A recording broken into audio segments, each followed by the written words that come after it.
Halo, Assalamualaikum warahmatullahi wabarakatuh. Selamat pagi, siang, sore, dan malam untuk Bu Siska. Kami dari kelompok koperasi ingin menjelaskan tentang seluk-beluk koperasi, prinsip koperasi, jenis koperasi, dan sebagainya. Saya Gani Ainur Rahma. Di sini saya akan menjelaskan tentang sejarah perkembangan koperasi di Indonesia. Jadi itu dimulai diperkenalkan oleh seorang pamong Prajapati R. Arya Wirya Atmaja pada tahun 1896. Ide awal Pati itu bermula ketika melihat banyak pegawai negeri yang tersisa karena banyak dari mereka yang terjerat oleh rentenir yang memberikan pinjaman pinjaman dengan bunga yang tinggi. Melihat kejadian itu, Patih pun memutuskan untuk mendirikan sebuah bank bagi para pegawai negeri di Purwokerto. Maksud dari Patih itu sendiri adalah untuk membentuk koperasi kredit modal seperti yang sudah ada di Jerman. Cita-cita serta semangat Patih kemudian diteruskan oleh De Wolfen Westerdo, seorang asisten residen Belanda. Semasa De Wolfen melanjutkan organisasi ini, ia berkunjung ke Jerman dan menganjurkan akan mengubah Bank Pertolongan Tabungan menjadi Bank Pertolongan Tabungan dan Pertanian. De Wolfen juga mengusulkan agar bank tersebut diubah menjadi koperasi agar bisa bermanfaat bagi banyak orang, salah satunya adalah petani. Oke, terima kasih. Dilanjutkan oleh Naila Marsha. Pengertian koperasi. Koperasi adalah sebuah organisasi ekonomi yang dimiliki dan dioperasikan oleh orang-orang demi kepentingan bersama. Koperasi melandaskan kegiatan berdasarkan prinsip gerakan ekonomi rakyat yang berdasarkan asas kekeluargaan. Landasan asas koperasi. Landasan Pancasila dan Undang-Undang Dasar 1945 atas asas kekeluargaan. Selain itu, asas koperasi adalah gotong royong. Dengan kata lain, landasan ideal koperasi adalah UUD 1945 dan Pancasila. 1. Landasan mental. Landasan mental koperasi Indonesia adalah setiakawan dan kesadaran untuk berpribadi. Hal itu mencerminkan dari kehidupan bangsa yang telah berbudaya, yaitu gotong royong. Setiakawan merupakan landasan untuk bekerja sama berdasarkan asas kekeluargaan. Kesadaran berpribadi, keinsafan akan harga diri sendiri merupakan hal yang mutlak harus ada dalam rangka meningkatkan derajat kehidupan dan kemakmuran. Landasan struktural. Landasan struktural koperasi Indonesia adalah Undang-Undang Dasar 1945. Sebagai landasan geraknya adalah Pasal 33 Ayat 1 Undang-Undang Dasar 1945 serta penjelasannya. Menurut Pasal 33 Ayat 1 Undang-Undang Dasar 1945, perekonomian disusun sebagai usaha bersama atas asas kekeluargaan. Landasan ideal koperasi Indonesia adalah Pancasila, di mana kelima sila dari Pancasila tersebut harus dijadikan dasar dalam kehidupan koperasi di Indonesia. Tujuan koperasi didirikan khusus bertujuan untuk memberi kesejahteraan pada anggotanya. Tujuan memberi kesejahteraan tersebut lebih kepada sektor ekonomi, badan usaha khusus yang dibentuk dengan asas kekeluargaan sebab badan usaha ini akan memprioritaskan anggota di dalamnya. Ciri-ciri koperasi. Ciri-cirinya itu yaitu terdiri dari bertujuan untuk meningkatkan kesejahteraan anggota, menggunakan keanggotaan atas kesadaran anggotanya dan tanpa paksaan. Kegiatan dilakukan berdasarkan gotong royong. Terus dijalankan oleh anggota dan untuk anggota. Terus ciri-ciri koperasi selanjutnya ialah kerugian ditanggung bersama-sama dan keuntungan dibagi sama besarnya setiap anggota. Lalu yang terakhir, rapat anggota adalah kekuasaan tertinggi dalam koperasi. Jenis usaha koperasi. Yang pertama ada koperasi produksi yang usahanya memproduksi barang atau jasa. Lalu ada koperasi konsumsi yang usahanya menjual atau menyediakan barang-barang untuk konsumsi. Lalu ada koperasi kredit atau simpan pinjam yang usahanya melayani jasa penyimpanan atau peminjaman kepada anggota atau masyarakat umum. Lalu yang terakhir ada koperasi serba usaha yang usahanya bermacam-macam baik produksi, konsumsi maupun. Lalu ada perangkat organisasi koperasi. Yang pertama ada rapat anggota, adalah tempat untuk mengemukakan aspirasi anggota dalam menentukan arah kegiatan organisasi dan usaha koperasi.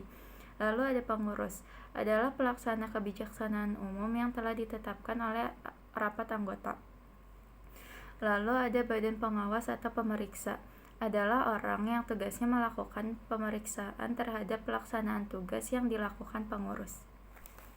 Sumber permodalan koperasi dan sisa hasil usaha koperasi. Pak Slamet merupakan seorang anggota koperasi berkah yang memiliki simpanan pokok sebesar 2 juta dan simpanan wajib sebesar 1 juta.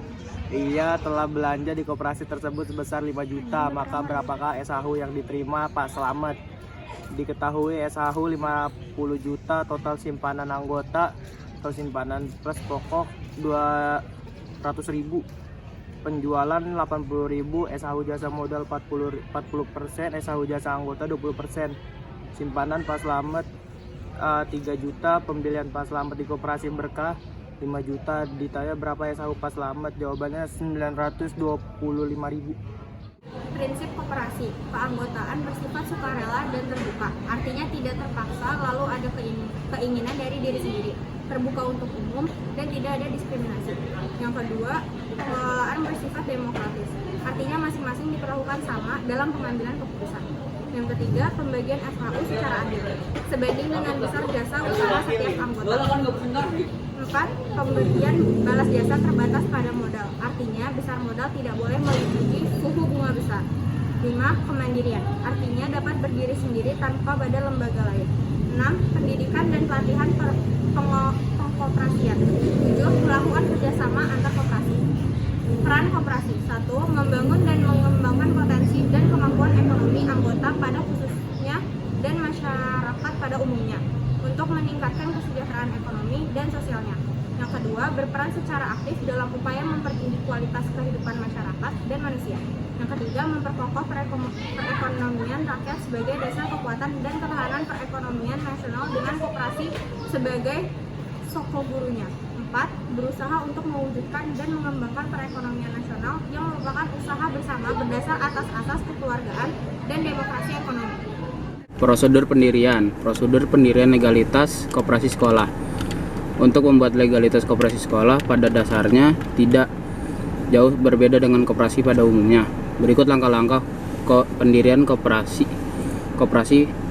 seperti membuat panitia atau pengurus koperasi yang beranggotakan para siswa dan diawasi oleh guru maupun kepala sekolah, membuat kesepakatan yang dihadiri oleh seluruh koperasi sekolah.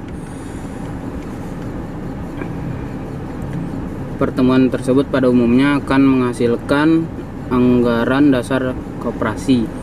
Adapun isi dari anggaran dasar dalam akta pendirian seperti koperasi yaitu daftar nama pendiri, nama dan tempat kedudukan, maksud dan tujuan serta bidang usaha, ketentuan mengenai keanggotaan, rapat anggota, pengelolaan, permodalan, jangka waktu berdirinya, pembagian sisa hasil usaha, sanksi, dan sanksi. Anggaran dasar tersebut nantinya akan diserahkan ke pihak notaris untuk proses akta pendirian agar memiliki legalitas. Selanjutnya, pengurus koperasi diharuskan untuk melakukan pengajuan pengesahan koperasi ke kantor dinas koperasi terkait atau kantor koperasi tingkat provinsi atau kabupaten atau kota. Tujuannya yaitu agar koperasi sekolah terdaftar dan menjadi sebuah badan yang resmi secara hukum. Umumnya pengajuan pengesahan tersebut akan ditembuskan ke Direktorat Jenderal Provinsi serta kantor Kementerian Pendidikan dan Kebudayaan. Tahap terakhir yakni menunggu bukti tanda terima dari kantor koperasi terkait pengajuan pengesahan koperasi sekolah. Surat tersebut digunakan sebagai landasan hukum sehingga sekolah dapat menjalankan kegiatan usaha koperasinya secara resmi. Tahapan pengembangan koperasi di sekolah. Tahap-tahap dalam mendirikan koperasi sekolah. A. Tahap persiapan. Dalam tahap persiapan yang dilakukan adalah membentuk panitia pendirian koperasi sekolah oleh kepala sekolah yang bersangkutan. Panitia tersebut dipilih dari siswa yang didampingi oleh guru pembimbing. B. Tahap pelaksanaan.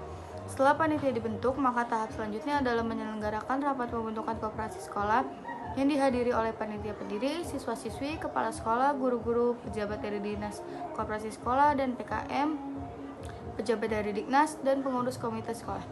C. Tahap pengesahan. Apabila dalam rapat pembentukan pengurus tersebut harus membuat surat permohonan pengakuan kepada kepala dinas koperasi dan PKM kabupaten atau kota setempat dengan dilampiri 1. Akta pendirian, 2. Berita acara pendirian koperasi sekolah, 3. Daftar hadir peserta rapat pembentukan, 4. Neraca awal, 5. Daftar susunan pengurus dan pengawas. Sekian dari kelompok kami, kurang lebihnya mohon maaf. Wassalamualaikum warahmatullahi wabarakatuh.